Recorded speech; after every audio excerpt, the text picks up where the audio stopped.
No see klikkimise asi jäi mulle juba varases eas külge.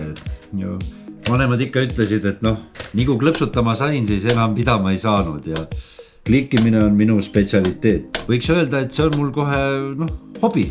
Ja. Opa. Jälle üks möödamineja käes. Ja ma saan seda ju harrastada absoluutselt igal pool. Kui ikka suuri ilusaid säravaid nuppe näen, mina ei suuda siis küll vastu panna. Üks lemmik mul on hiireklikk. Et internetis ma klikin kõik linnukesed ära, kust saan. Siin ma olen tšempion. Bännerid, kastid, lepingud, kasutajad ja siin ma saan ennast täitsa tühjaks klikkida kohe. Ja sa vaata vaid, mis ma kõik klikkimisega olen kaasa saanud.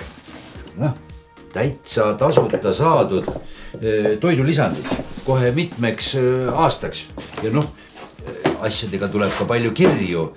Ikka on hea meel, kui sulle kirjutatakse. Jätkutellimus, krediitkaardi andmete päring, kohtutäitur, lepingu lõpetamise tasu ja nii edasi ja nii edasi. Ära kliki endale liigseid kohustusi. Loe lisa Tarbijakaitse ja Tehnilise Järelevalveameti kodulehelt.